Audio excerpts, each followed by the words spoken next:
Yes.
Thank you, King of Glory. Bwana asema kwa huyu kijana Mungu amekusamehea. Anakuita urudi kwenye nyumba yake na atakutumia na njia ya haki kubwa sana. Yeye ndiye alikutenga. Usione ukufadhaika kule mmefadhaika, kudhoofishwa ama kuishi katika maisha ambayo ni ya aibu na kudhalalishwa. Bwana anasema amewabadilishia kutoka siku ya leo. Alitaka tu mfike kwenye madhabahu yake, anene na wewe ndiye akuambie usife moyo, maana umekuwa kukufa moyo. Usife moyo, atakutumia na atakutumia njia moja, dunia mzima itakutambua. Hakuna nchi utatembea duniani, utaenda kila mahali na utaenda kwa ajili ya utukufu wa Mungu. Naye Mungu atakusaidia na atakutetea, atakupigania. Na ile vitu ambavyo umekuwa nayo kwenu, umekuwa na vita vikubwa sana. Bwana ananiambia tu ukubali kumsamehea huyo mtu, naye atakusamehea na atakufungulia milango mingine. Yeye ndiyo anaendelea hivyo. Na hiyo chukizo ambayo imekuwa mbele ya nyumba yenu, Bwana amesema ameimaliza. Kutoka siku ya leo hautaiona tena. Amani imerudi.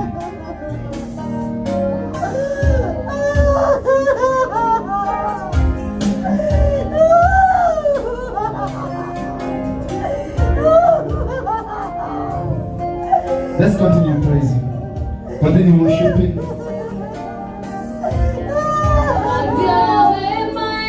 Bwana anasema He's releasing a special gift unto you.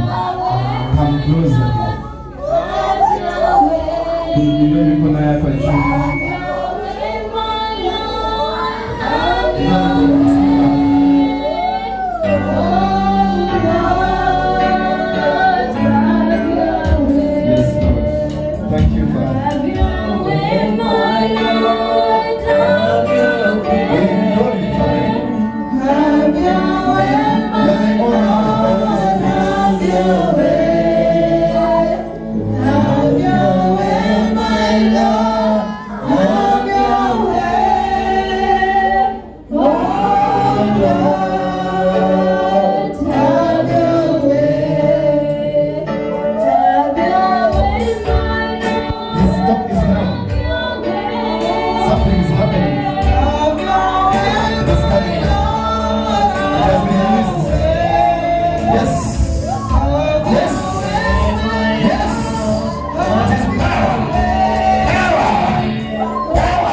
Weka sadaka yako, nataka kuinenea. Brother, stay focused. You are very bright, son. You are a very bright person. Company. You are two friends. You know them. You are two friends. Their behaviors are not good. You know them. They keep calling you. You keep going out with them. Sometimes you force yourself. You plan not to reach to go where they are, but you find yourself there because you got a lot of bitterness from somewhere. You feel like you want to die. You feel like, why did you come to this world? Is that true? Those two friends of yours, they are schooled like you, they have gone to school like you. But now you are living in a wasted life. They really don't know where to start, where to go. There's this person you really feel like he let you down. Don't worry. Forgive him. Forgive him. And then abandon that company in Jesus' name. Those two boys. You are not born to be like them. You're supposed to be moving from one country to another. God is going to open the doors for you and you'll be surprised. You move from one country to another. Your doors are going to be opened. You are going to be the shoulder for her to lean on.